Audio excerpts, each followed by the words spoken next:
Hello students, today we are going to perform a typecasting method in a PHP. So અહીંયા તમે જુઓ છો આટલું મેં કોડિંગ કર્યું છે H1 ની અંદર changing a variable data type using a set type function method. તો પહેલાં આપણે સેટ ટાઈપથી ટ્રાય કરીશું and then changing variable data type using a type casting method. So આના પહેલાંના જે આપણે લેક્ચર્સની અંદર ટ્રાય કર્યો તો સેટ ટાઈપથી એ જ સેટ ટાઈપ ફંક્શનનું અહીંયા ફરીથી યુઝ કરું છું. સો first of all declare the angular bracket with PHP, then I have to declare a one variable closing the PHP bracket. અહીંયા હું એક વેરિયેબલ લઉં છું. Suppose declaration of the variable is $,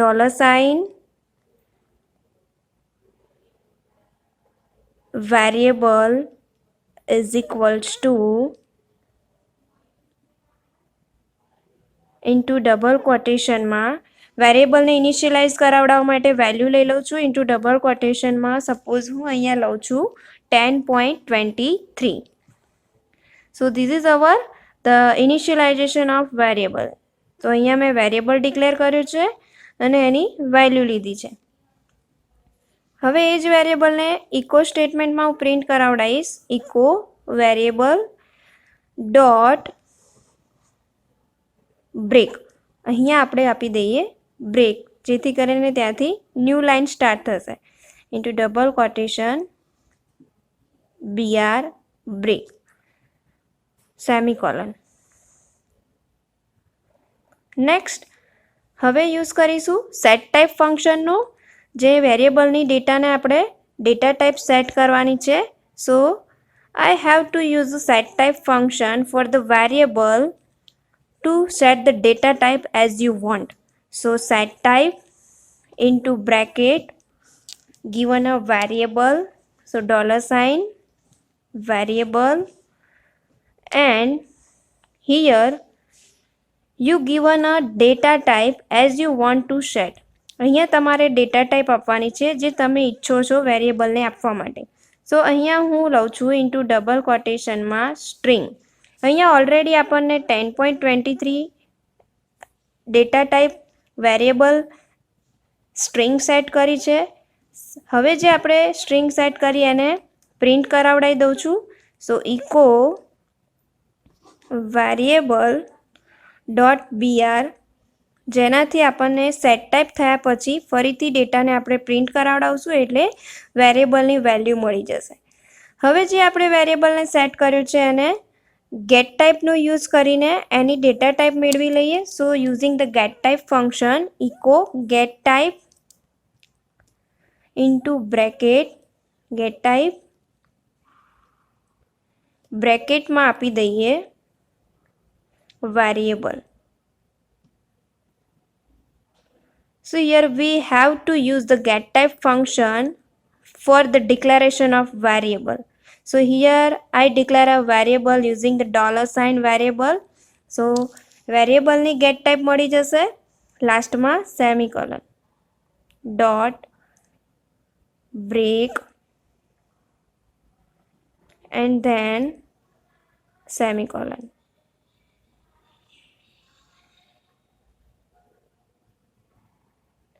So here you all are show we can use the set type function for set the variable of data type, then initialize the variable to print, and next get type function used for obtain the data type of variable.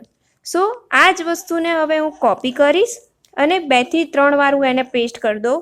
So first of all આપણે એને string data type set કરીએ છીએ, સેકન્ડમાં કોઈ another data type set કરીશું અને થર્ડમાં કોઈ another data type set કરીશું અને ફોર્થમાં પણ હું પેસ્ટ કરી દઉં, એમાં પણ કોઈક આપણે અનધર ડેટા ટાઈપ યુઝ કરીએ. સપોઝ ફર્સ્ટ આપણે સ્ટ્રિંગ લીધી છે તો અહીંયા હું લઈ લઉં છું ફ્લોટ.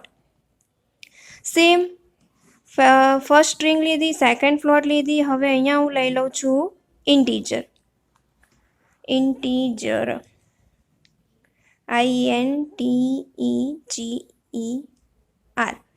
એના પછી હું લઈ લઉં છું અહીંયા બુલિયન. અહીંયા હું લઉં છું Boolean. So this is the change variable data type using a set type function method. But now હવે આપણે જોઈશું changing a variable data type using typecasting method. So અહીંયા ફરીથી PHP પ્રોગ્રામ સ્ટાર્ટ કરીએ તો પહેલાં જે વેરિયેબલ ડિક્લેર કર્યો છે સેમ એ જ વેરિયેબલને હું કોપી કરીને નેક્સ્ટ ફરીથી વેરિયેબલ ડિક્લેર કરું છું into PHP function. So PHP suppose we have to start the angular bracket PHP and then paste the variable declaration with its value. Variable paste કરી દઉં છું જે મેં કોપી કર્યું છે એને. Here paste the statement variable is equal to 10.23. So જે વસ્તુ આપણે સેટ ટાઈપ ફંક્શનથી ડેટા ટાઈપ સેટ કરી છે વેરિયેબલને એ જ વેરિયેબલને હવે હું અહીંયા શેનો યુઝ કરીશ? ટાઈપકાસ્ટિંગ મેથડનો. પહેલાં આપણે સેટ ટાઈપ ફંક્શનનો યુઝ કર્યો છે જે હવે હું અહીંયા ટાઈપકાસ્ટિંગ મેથડ યુઝ કરવા જઈ રહી છું. સો નેક્સ્ટ એના પછી ફરીથી ઇકો સ્ટેટમેન્ટ એપ્લાય કરીએ. So write down next statement of the variable declaration, here break, then next using the typecasting method. So I use the typecasting method now, echo into bracket. Suppose first of all you using the data type string. હું અહીંયા પહેલાં લઉં છું string. So I have to given the first data type of the variable as a string. So પહેલાં હું અહીંયા લઈ લઉં છું string and then define the variable declaration. સો અહીંયા મેં સ્ટ્રિંગ ડેટા ટાઈપ તમે જુઓ છો લીધી છે. તો સ્ટ્રિંગ ડેટા ટાઈપ કોને આપવાની છે? પહેલાં આપણે વેરિયેબલને. So also define the variable. So વેરિયેબલને ડિફાઇન કરું છું. હવે આ જ સ્ટેટમેન્ટને હું કોપી કરી લઉં છું અને જેવી રીતે આપણે સેટ ટાઈપ ફંક્શનની અંદર સ્ટ્રિંગ ફ્લોટ લીધું છે એ જ રીતે હું અહીંયા કોપી કરીને 2 થી 3 વાર પેસ્ટ કરી દો. સો અહીંયા પહેલાં જે આપણે સ્ટ્રિંગ લીધું તો સેમ ટાઈપકાસ્ટિંગ મેથડમાં ફર્સ્ટ સ્ટ્રિંગ લીધું છે. હવે સેકન્ડ અહીંયા હું લઈ લઉં છું suppose third and fourth. So અહીંયા ચેન્જ કરી દઉં છું fourth, break, closing the comma, and now here I change the data type integer. Suppose અહીંયા હું લઈ લઉં છું integer. Then third one હું લઈ લઉં છું float and next લાસ્ટમાં હું લઈ લઉં છું boolean. સો પહેલાં જે આપણે યુઝ કર્યા છે ડેટા ટાઈપ સેટ કરવા માટે સેટ ટાઈપ ફંક્શન કર્યા છે એના નીચે મેં અહીંયા જે યુઝ કરી છે here string, integer, float and boolean is nothing but our type casting method. So હવે હું એને અહીંયા સેવ એઝ આપું છું. ઓલરેડી મેં સેવ કર્યો છે બટ તમને લોકોને બતાવું છું કે કઈ રીતે સેવ થાય. So opening the C drive, then click on the XAMPP folder and you have to open the htdocs folder and then create a new folder.